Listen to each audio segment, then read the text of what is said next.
Transformation होगा।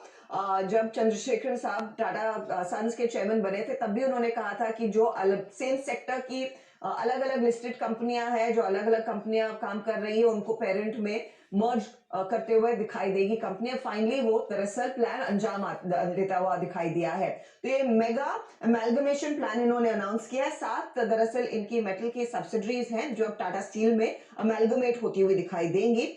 यहाँ पर जो लिस्टेड कंपनियां उन पर हमने ध्यान देना है, जिसमें टाटा मेटालिक्स है, टीआरएफ है, टाटा स्टील लॉन्ग प्रोडक्ट्स है, टिन प्लेट है और फिर 3 अनलिस्टेड प्लेयर्स भी हैं। टाटा स्टील बेसिकली कह रहा है कि यहाँ पर होने क्या वाला है, एक तो सिनर्जीज होंगी, जो पूरा ग्रुप का होल्डिंग स्ट्रक्चर है, मैनेजमेंट के काम करने का तरीका है, वो सिंप्लीफाई होता हुआ दिखाई देगा और साथ ही साथ आगे चलकर स्ट्रेटेजिकली बिजनेस को ग्रो करने के लिए भी आसान होगा। इसीलिए दरअसल 7 सब्सिडरीज को अब टाटा स्टील का में विलय होता हुआ दिखाई देगा।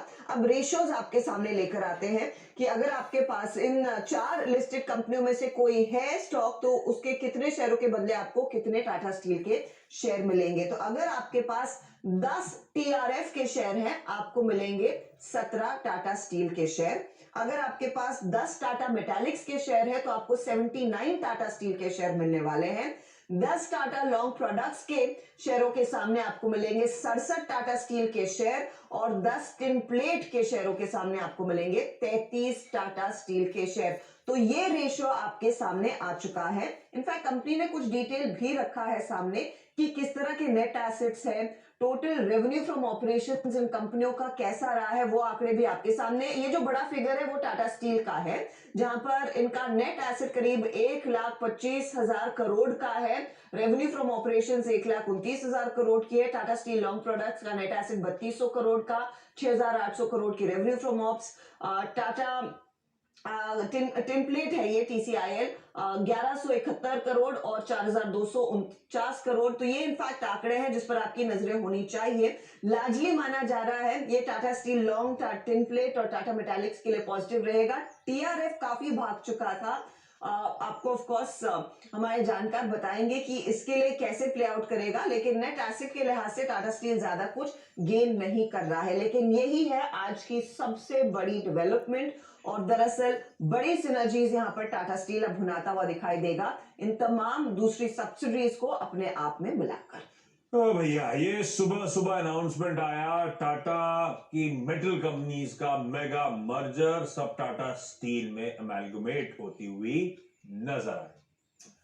बैठे बैठे कैलकुलेशन कर रहा था, टीआरएस के लिए तो बहुत ही बुरी खबर है, बहुत तेजी दिखाई है और स्टॉक ने 52% का डिस्काउंट बनेगा। टाटा स्टील लॉन्ग वालों को भी 7-7.5% गंवाना पड़ेगा, उनके लिए भी बुरी खबर।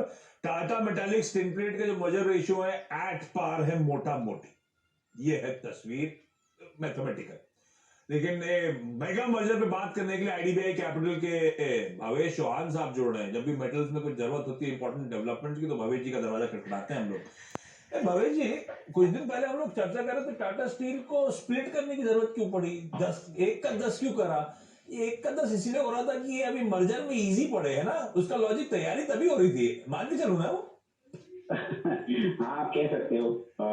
अभी ये जब मर्जर अमालगमेशन अनाउंस हुआ तो आप समझ में आता है, क्योंकि टाटा स्टील ने कभी स्प्लिट पहले किया नहीं है। तो मर्जर ये जो अमालगमेशन है, यहाँ पे रेशियोस थोड़े बेटर हो जाते हैं कैलकुलेट करने में। अगर आप ये तो सबको लगता है ज्यादा मिल रहा है, ज्यादा मिल रहा है। हाँ, तो ये अब क्लैरिटी आई कि वो स्प्लिट, हम लोग सवाल उठा रहे थे 1,000 रुपए का 1,200 रुपए का स्टॉक क्यों 10 में तोड़ दिया, अब समझ में आया मुझे। अच्छा, अब ये जो अनाउंसमेंट आया, अभी कंपनियों का रिएक्शन तो पता चल जाएगा, जितना डिस्काउंट हो उस हिसाब से शार्प रिएक्शन होंगे। ये टाटा स्टील के लिए मेगा मर्जर लायक थी नहीं थी, आपका आकलन क्या है? जी जी, फर्स्ट ऑफ ऑल पॉजिटिव है बहुत टाटा स्टील के लिए, क्योंकि आप देखोगे बहुत सारी ये जो कंपनीज है वो उनका बैलेंस शीट अभी लीन हो चुका है। ये स्टील का जो लास्ट 2 साल से अच्छा साइकिल चल रहा था, तो और वो काफी अच्छा कैश फ्लो जनरेट कर रही है।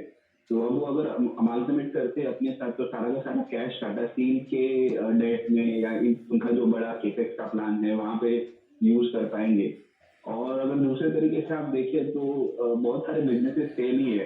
टाटा स्टील लॉन्ग प्रोडक्ट्स एक अलग से लॉन्ग प्रोडक्ट्स बनाते हैं, टाटा स्टील भी वही काम करता है। तो कोई मतलब नहीं है कि आप 2-2 सब्सिडरी रखो, 2-2 लिस्टेड कंपनी रखो। It becomes compliance headache. एक हर तरह से एक बोर्ड मीटिंग्स करनी पड़ती है हर एक कंपनी के लिए अलग अलग। तो बेटर है कि आप अपना ग्रुप बहुत सिंप्लीफाई रखो। तो वो काफी पॉजिटिव है। और टाटा स्टील का भी आप देखें तो लास्ट 2 साल में उन्होंने भी बहुत सारा डेट कम कर दिया है। तो अभी टाटा स्टील बाय चांस कोई कंपनी है जो अच्छा नहीं कर रही है तो उसको अमालगमेट करके उसका ऑपरेशन भी क्लोज कर सकती है। कोई छोटी मोटी कोई छोटा मोटा डिवीजन है, यूनिट है इन सब्सिडरीज में। तो ये बड़ा पॉजिटिव है टाटा स्टील के लिए। It is very good I think. ये एक्चुअली ये प्रोसेस जो शुरू किया था आई थिंक साइरस मिस्त्री जी ने शुरू किया था जब वो थे एमडी। और हाँ। उन्होंने पहले तो टाटा स्टील और इस बात को चंद्रा साहब आगे बढ़ा। अच्छा मुझे बताओ, आप तो खैर भावेश जी मैथमेटिक्स करने का समय नहीं है, आप कर रहे होगे, वर्कआउट कर रहे होगे, पॉजिटिव है, ठीक है। टाटा स्टील 103 पे खड़ा हुआ है, अभी तक के आपके टारगेट्स क्या है? बाहर कोई चल रहा था टाटा स्टील पे?